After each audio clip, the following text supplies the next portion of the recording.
నాకు మొదట ఈ చిన్న చిన్న వ్యాపారస్తులు దెబ్బతింటారు అన్నప్పుడు మా చిన్నప్పటి అనుభవము మా గ్రామ అనుభవం ఇంకా ఈ ఈ వ్యాపారస్తులు ఈ మార్వాడి లాంటి వాళ్ళు ఇంకా మా గ్రామానికి దాకా రాలేదని అనుకుంటున్నాను. 5-6 దుకాణాలు చిన్న చిన్న వ్యాపారాలు. ఆ వ్యాపారం ఎలా ఉండేది అంటే వ్యవసాయ కుటుంబం కదా, వ్యవసాయ సమాజంలో నెలకు ఆదాయం రాదు, పంట పండినప్పుడు ఆదాయం వస్తుంది. అందరూ వ్యాపారస్తులు, మా దుకాణాలు అందరూ కూడా ఉద్దెర అనేవాళ్ళు. పంటలు పండినప్పుడు ఇస్తాం, ఇక బట్టలైనా సామాన్ అయినా అన్నీ కొనుక్కోవడము. మా నాన్నగారు ఏమంటే వ్యాపారం మన పంటలు పండిన తర్వాత వాళ్ళ డబ్బులు వాళ్ళకి ఇచ్చేది. ఒక మానవీయ సంబంధం, ఆ ఒక్కరి మీద ఒక నమ్మకం, తప్పకుండా వీళ్ళిస్తారు వాళ్ళకి నమ్మకం. వాళ్ళు మనం వెళితే డబ్బులు లేకున్నా సమయానికి వస్తువులు ఇస్తారని వాళ్ళకు ఈ సంబంధాలు ఏవైతున్నాయో ఇది కూడా క్రమక్రమంగా దెబ్బతింటున్నాయి. గ్రామీణ ప్రాంతాలు, నిజానికి హైదరాబాద్లో ఈ వేడి చాలా తొందరగా తగలబోతున్నది, కానీ ఇంకా అర్థం కావడం లేదు. ఈ అమెజాన్ ఇది వచ్చిన తర్వాత సెల్ ఫోన్తో ఈ వస్తువు కావాలంటే వచ్చేస్తున్నది ఇంటికి. మా ఇంట్లో సగము సామాను అంత మొత్తం ఈ ద్వారానే అమెజాన్ గిగ్ వర్కర్స్ పెట్టుకున్నారు, వాళ్ళు అమ్ముతున్నారు. పుస్తకాలు అమ్మేవాళ్ళు కానీ వస్తువులు అమ్మేవాళ్ళు కానీ ఏదైనా అది వస్తున్నది. హైదరాబాద్ ఉండే వ్యాపారస్తులంతా ఏమవుతారు, చిన్న చిన్న దుకాణాలన్నీ మూతపడతాయి, ఇక వాళ్ళకు వేరే మార్గం లేదు. ఇది బిగ్ క్యాపిటల్ అంటారు. చాలా సంపద, చాలా పెట్టుబడి ఉన్నవాళ్ళు ఎప్పుడైతే వ్యాపారంలోకి వస్తారో అప్పుడు మన చిన్న వ్యాపారాలు బాగా దెబ్బతింటాయి. ఇది ఒక పెద్ద మార్పు వచ్చింది సమాజంలో. ఇప్పుడు మొత్తంగా నేను ఆర్థిక వ్యవస్థ వచ్చిన మార్పులు చెప్పడానికి ఇది సమయం కాదు, ఎప్పుడైనా సందర్భం వచ్చినప్పుడు మనం మాట్లాడుకోవాలి. కానీ చాలా పెద్ద మార్పు వచ్చింది. అయితే ప్రధానంగా మిత్రులు మాట్లాడుతూ ఆయన చెప్పాడు, తమిళనాడులో ఈ వ్యాపారస్తులు, ఉత్తర భారతదేశం నుంచి వచ్చిన వ్యాపారస్తులు అక్కడ ఎక్కువ లేరు. ఎందుకు లేరంటారు, అస్తిత్వం అనేది ఏదైతుందో తమిళనాడులో వాళ్ళ అస్తిత్వం ఏదైతుందో అది చాలా బలమైన అస్తిత్వం. మన తెలంగాణ రాష్ట్రం వచ్చిన తర్వాత టీఆర్ఎస్ పార్టీ అది భారతీయ రాష్ట్ర సమితి అయినప్పుడు లేదా అవుతున్న సందర్భంలో తెలంగాణ అస్తిత్వం ఏమైందని నేను ఒక వ్యాసం కూడా రాశాను. ఏమైంది మన తెలంగాణ వాళ్ళకి? ఇంత తెలంగాణ అని పోరాటం చేస్తే తెలంగాణ వచ్చిన తర్వాత మీరందరూ ఉద్యమంలో పాల్గొన్న ఉద్యమానికి సానుభూతి పల్లె కూర్చున్న వాళ్ళందరూ కనుక ఎవరో వచ్చి మన వ్యాపారాన్ని లేదా మన భూములని, మన సంపదని, మన ఆస్తులని వాళ్ళు వస్తున్నప్పుడు ఒక వాదన ఏమిటంటే భారతదేశం ఒకటే దేశం కనుక ఎవరైనా ఎక్కడికైనా పోవచ్చు. ఆల్రెడీ భారతీయ జనతా పార్టీ నుంచి నేను ఒక మిత్రుడు అదేంటే అసలు ఎవరైనా ఎక్కడైనా వ్యాపారాలు చూసుకోవచ్చు, భారతదేశం ఒకటే దేశం కదా అని అంటున్నాడు.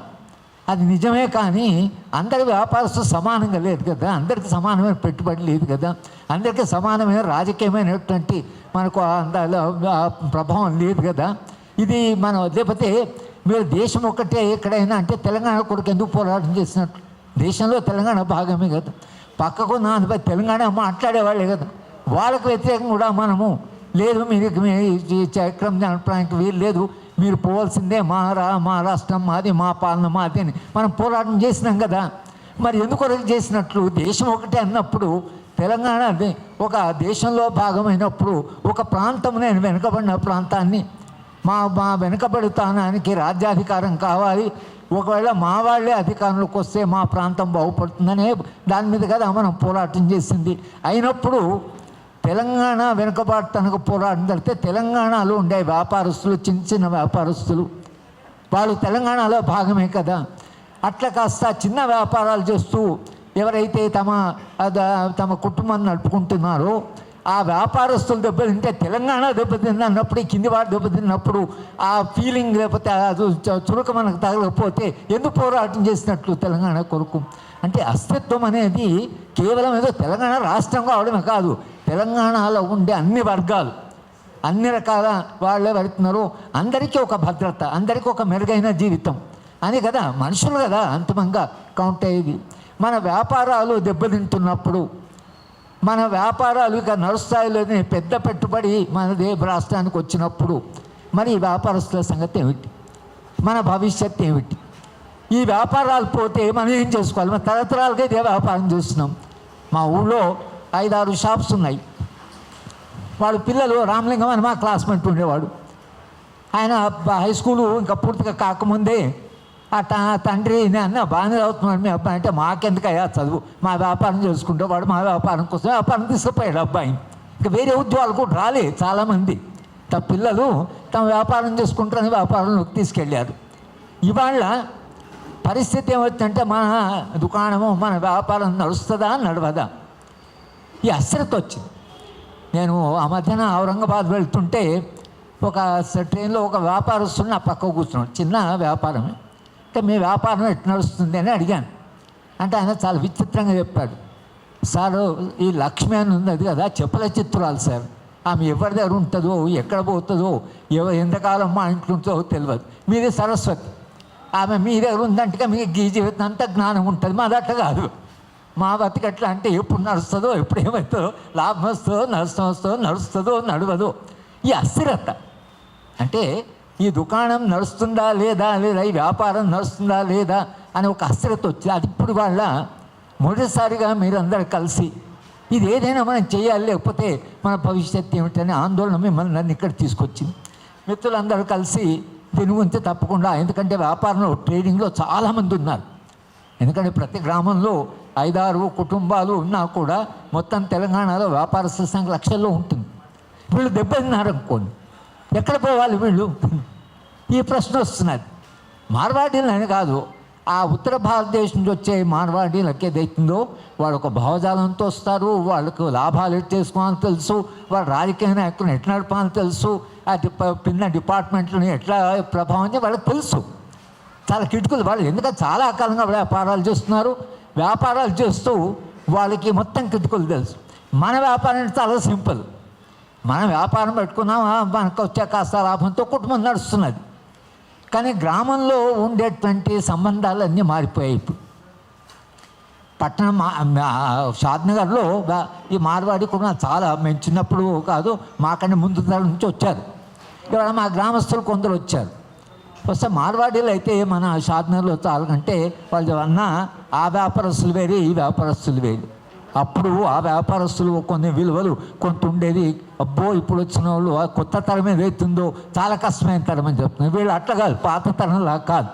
ఇప్పుడు మాట్లాడుతుంటే అందరికీ అర్థమైపోయి ఏంటంటే, ఈ వస్తున్న తరము చాలా స్వార్థమైన తరం. అంటే ఇక వాళ్ళు ఎవరైనా అమ్ముడు కానీ ఏమైనా కానీ ఇక అప్పులు ఇచ్చారనుకోండి, వెనకటికి అప్పులు ఇస్తాయా తీరులు అంటే పోయిన సంవత్సరం నువ్వు వచ్చే సంవత్సరం అనవచ్చు. ఇప్పుడు అట్లా కాదు, గుండాలను పెట్టి బెదిరించి అది అప్పులు వసూలు చేయడంలో మా రవి ఇక్కడ కూర్చున్నాడు. వ్యాపారస్తులు అప్పులు తీసుకున్నప్పుడు, ప్రైవేట్ అప్పులు తీసుకున్నప్పుడు రైతులు ఆత్మహత్యలు చేసేదాకా అది పోతున్నది. కనుక ఇవాళ మనం ఈ చిన్న వ్యాపారం ఏదైతుందో ఈ వ్యాపారస్తులని, ఈ వ్యాపారాన్ని కాపాడుకోండి ఎట్లా. ఇవాళ తెలంగాణ ప్రభుత్వాన్ని మనం అడుగుతున్నది ఏంటంటే, తెలంగాణ రాష్ట్రం కొరకు మనం పోరాటం చేసింది అన్ని రంగాల్ని కాపాడుకోవడం కొరకని. ఇక్కడ ఉన్నటువంటి తెలంగాణ వాళ్ళు ఎవరైతున్నారో కాస్త మెరుగైన జీవితం కొరకని మనం రాష్ట్రం కొరకు పోరాటం చేసాము. రాష్ట్రం వచ్చింది. ఇవాళ మీ సమస్య ముందుకు వచ్చింది. మన ఇవాళ ప్రభుత్వాన్ని అడుగుతున్నామంటే మరి మా సంగతి ఏమిటి, మా భవిష్యత్తు ఏంటి, మా వ్యాపారం సంగతి ఏంటి. ఎవరో వచ్చి ఇక్కడ వ్యాపారం పెడుతున్నారు, వాళ్ళకు పెద్ద పెట్టుబడి ఉంది, వాళ్ళకి చాలా లింకేస్తున్నాయి. వాళ్ళు చేసినప్పుడు చిన్న వ్యాపారస్తుల, తెలంగాణలో చిన్న వ్యాపారస్తుల భవిష్యత్తు ఏమిటి, ఇది మనం వాళ్ళ ఇక్కడ అడగడానికి వచ్చాం.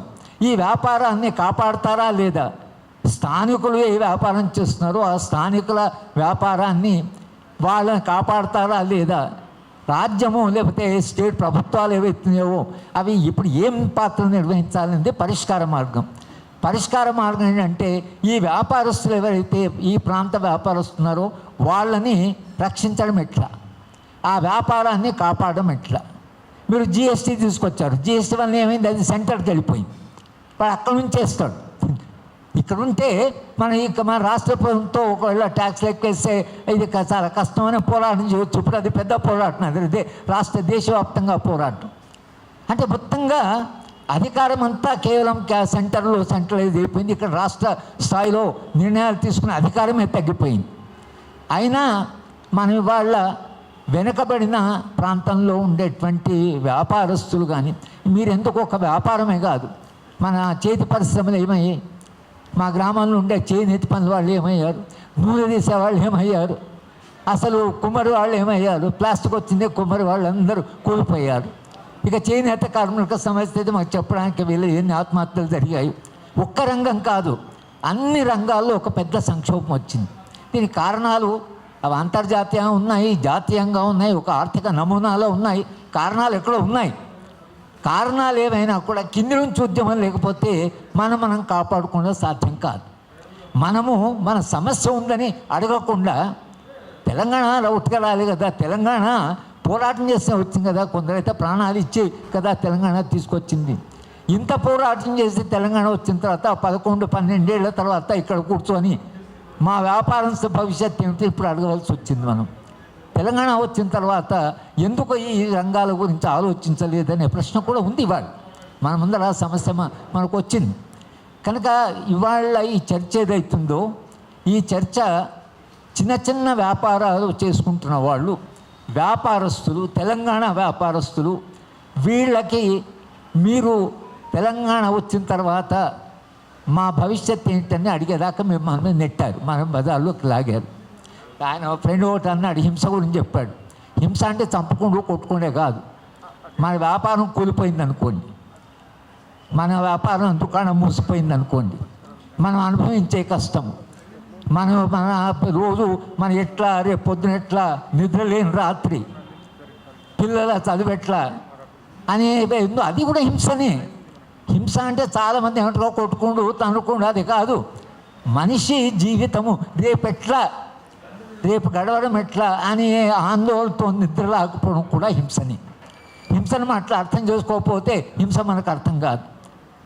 ఇప్పుడు భార్య చేస్తాం ఆత్మహత్య చేసుకుంటుంది. ఆత్మహత్య ఎంత పెద్ద హింస అది. ఆమె తుపాకుతోనే పొడలే, కత్తోడు పొడగలే, ఎన్ని ఆత్మహత్యలు జరుగుతున్నాయి అంటే మొత్తం సమాజంలో మార్పు వచ్చింది. సో మనము అడగవలసిన సమస్య ఏంటంటే, నేను అనుకోవడం, మీరు ఇక్కడ మీటింగ్ పెట్టారు కానీ మీరు ఏ ప్రాంతంలో పనిచేస్తారో, ఏ గ్రామాల్లో లేకపోతే ఎక్కడ పట్టణాల్లో పనిచేస్తున్నారో అక్కడ మీ చుట్టూ మీతో ఇంతకాలంగా నిరంతరంగా ఒక స్నేహపూరితంగా ఉన్నటువంటి వాళ్ళకి చెప్పాలి మనం.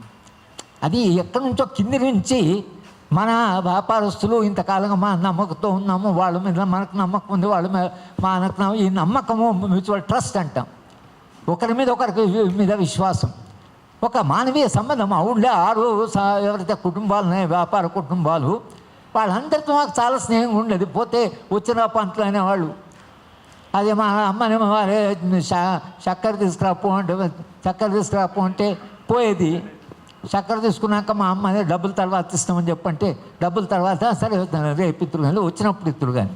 ఈ నమ్మకం ఏదైతుందో ఇవాళ ఉందా? అది ఎవరైనా మీరు మీ వ్యాపారంలో ఎవరైనా తర్వాత మీరు అంటట్లేదు, తర్వాత ఇస్తామని వాళ్ళు అంటే ఈ మానవ సంబంధం ఏదైతుందో అదే మీకు వాళ్ళ పెద్ద వనరు. మీకుండే పెద్ద వనరు ఏంటంటే మన వ్యాపారం, మన గ్రామం నుండి ఇవన్నీ కూడా ఎవరో వాళ్ళు వస్తున్నారు, వాళ్ళు చాలా పెద్ద పెట్టుబడితో వస్తున్నారు. ఇక్కడ మీ దుకాణాన్ని ఈజీగా కొనేస్తారు. మేము 10 లక్షలు అంటే 20 లక్షలు ఇస్తాడు. దుకాణం పోయిన తర్వాత మనకు అర్థమవుతుంది. భూములు అంతే అయినాయి కదా, 10 లక్షల వరకు రైతు 10 లక్షలు వస్తున్నాయనే వరకు 10 లక్షల భూమి పోయింది. ఆ 10 లక్షలతో వ్యాపారం చేయండి, మీకు తెలియదు ఏం చేయాలో. 10 లక్షలతో మొత్తం నిండా మునిగిపోయారు. కనుక ఇది సమాజంలో చాలా పెద్ద సంక్షోభం ఉంది. అది మీ దాకా అది వచ్చింది. వాళ్ళ ఏమిటి సమాజం జరిగిందంటే మనిషి మీద విశ్వాసం లేకపోవడము, పెద్ద పెట్టుబడి ఉన్నవాడు చిన్నవాడిని కంప్లీట్గా మింగడం. ఇది వాళ్ళ దేశవ్యాప్తంగా సమాజవ్యాప్తంగా జరుగుతున్నది. అది వాళ్ళ మన అనుభవంలో కూడా వచ్చింది. కాబట్టి ఈ విషాదం కొత్త సమస్య కొంత మనం అర్థం చేసుకుంటూ ప్రజలని మొబిలైజ్ చేయడం. ఇప్పుడు కండక్టర్లు సమ్మె చేశారు. కండక్టర్లు సమ్మె చేసినప్పుడు నన్ను కూడా రమ్మన్నారు. నేను మీకు కష్టం ఉన్నదని రోజు మీరు బస్సులో టికెట్లు ఇస్తున్న ప్రయాణికులు ఎప్పుడైనా చెప్పలేదు సార్. ఏం చెప్పలేదు. ప్రయాణికులకు రోజు మా కండక్టర్కి సమస్య ఉందంటే మీకు ఎంత సపోర్ట్ ఉండేది బయట సమాజంలో. అయ్యో కండక్టర్ ఇంత సమస్య ఉందట, డ్రైవర్లకి ఇంత సమస్య ఉందట అని మనం చెప్పకపోతే, ప్రజాభిప్రాయం నిజంగానే మన చిన్న వ్యాపారాలు కోల్పోతే తెలంగాణ ఏమవుతుంది అని మనం ఒకవేళ అనిపించగలిగితే ఈ సమస్య తప్పకుండా పరిష్కారం అవుతుంది. ఏదో ఒక రకంగా ఒక చట్టం వస్తుంది. ఆ చట్టం ద్వారా చిన్న వ్యాపారస్తులను కాపాడుకోవాలి, స్థానిక వ్యాపారస్తులను కాపాడుకోవాలి అనేటువంటి ఒక దిశగా ఇది ఒక ఉద్యమం జరగలిగితే తప్పకుండా ఎట్లయితే మన ఉద్యోగాలు మనవి, మన భూమి మనది, మన నీళ్ళు మనం ఎట్లయితే అన్నారు, మన వ్యాపారం మనది. మన వ్యాపారం చేస్తే ఏ వ్యాపారం అవుతుందో అది తెలంగాణ. కనుక వెనుకబడినట్టు తెలంగాణలో ఇటువంటి ఏదైతే సంక్షోభం వచ్చిందో దానికి తెలంగాణ తన అస్తిత్వంలో భాగంగా ఇది కాపాడుకోవాల్సిన అవసరం ఉంది. ఆ దిశగా వెళ్ళేందుకు మేము పౌర హక్కుల సంఘం కానీ, లేదా పాలమూరు అధ్యయన వేదిక కానీ, లేదా మా Telangana people joint action committee కానీ, ఏ సంఘాలు దాంతో మాకు సంబంధం ఉందో అందరం కూడా ఈ సమస్యను మేము మా సమస్యగా చర్చిస్తాం. దీనికి ఎట్లా పరిష్కారాలు, ఎందుకంటే మాకు తెలంగాణ జాయింట్ యాక్షన్ కమిటీలో రాష్ట్ర వ్యాప్తంగా మా సంఘాలు ఉన్నాయి, ప్రజా సంఘాలు. అందరూ కలిసి చర్చిస్తే సమస్యను మరింత తీవ్రంగా, మరింత లోతుగా సమాజంలోకి తీసుకెళ్ళగలిగితే మీ వ్యాపారాలు కొంత కాకుండా రక్షించబడతాయి. ఆ విధంగా తెలంగాణ కూడా ఒక మెరుగైన జీవితం వస్తుంది.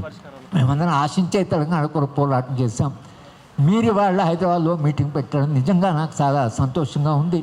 తప్పకుండా మనందరం కలిసి ఎట్లయినా మనం కాపాడుకునే దిశగా మా వంతు ఏమైనా చేయాలంటే అది కూడా చేయడానికి మేము సిద్ధంగా ఉన్నాం. మీరు మమ్మల్ని పిలిచినందుకు మీ అందరికీ కూడా నేను ధన్యవాదాలు చెప్తున్నాను.